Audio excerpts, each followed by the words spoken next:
Building strong, basement தான் கொஞ்சம் வீக்னு ஒரு ஃபேமஸ் சேயிங் உண்டு. அது ஏன் அப்படி நடக்குதுன்னு பார்க்கலாமா? நம்ம உடம்பு சமநிலையா இருக்கணும்னா காதுக்குள்ள இருக்கிற திரவமும் நம்ம கண்ணும் ஒரே மாதிரியான சிக்னலை மூளைக்கு அனுப்பணும். நாம நிலத்துல நிக்கிறப்ப சுத்தி இருக்கிற மரம், செடி, செவுரு இதெல்லாம் கண்ணுக்கு தெரியும். சோ நாம ஸ்டெடியா இருக்கோம்னு மூளை புரிஞ்சுக்கும். ஆனா உயரமான இடத்துல நிக்கும் போது நம்ம கண்ணு ரொம்ப தூரத்துல இருக்கிற பொருளையோ இல்ல கீழே இருக்கிற ஆழத்தையோ பார்க்கும். ஆனா காது மட்டும் நீ ஒரே இடத்துல தான் நிக்கிற அப்படின்னு மூளைக்கு தகவலை மாத்தி அனுப்பும். இந்த முரண்பாட்டால மூளை குழம்பி போய் நமக்கு தலை சுத்தலையும் மயக்கத்தையும் தருது. உயரமான இடத்துல நிக்கும் போது தவறி விழுந்துடுவோமோன்னு ஒரு பயம் இயற்கையாவே நமக்கு வரும்.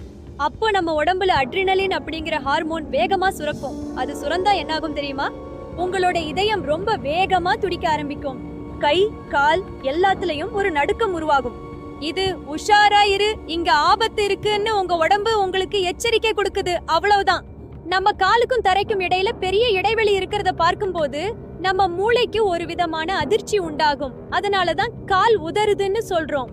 இததான் அறிஞர்கள் உன் கால் தரையில படல, நீ நிதானமா இல்லன்னு கவிதை மொழியில நமக்கு சொல்லிருக்காங்க. உயரத்துல நிக்கும் போது நேரா கீழே குனிஞ்சு பார்க்காம தூரத்துல இருக்கிற அடிவானத்தையோ இல்ல மலைகளையோ பாருங்க. அப்போ தலை சுத்தாது. ஒரு கம்பியையோ இல்ல செவுத்தையோ புடிச்சுக்கிட்டா மூளைக்கு நாம பாதுகாப்பா இருக்கோம்னு சிக்னல் போயிடும். படபடப்பு குறையும். உயரமான இடத்துல நிக்கும் போது லேசா காத்து வீசுனா அது நமக்கே தெரியாம ஒரு சின்ன பயத்தை உண்டாக்கும். இது பேஸ்மெட்டத்தை இன்னும் வீக் ஆக்கும். காத்தடிக்கும் போது பேலன்ஸ் தப்பாம இருக்க 2 கால்களையும் ஒட்டி வைக்காம கொஞ்சம் தள்ளி வச்சு நில்லுங்க. லேசா முட்டிய மடிச்சு நின்னா இன்னும் ஸ்டெடியா இருக்கலாம். ஒருவேளை காத்து அதிகமா இருந்தாலோ இல்ல உங்களுக்கு தலை சுத்தல் வர்ற மாதிரி இருந்தாலோ தயங்காம அந்த இடத்துலயே உட்காந்துடுங்க. நிதானமா மூச்சை இழுத்து விட்டுட்டு மெதுவா பாதுகாப்பான இடத்துக்கு நகருங்க.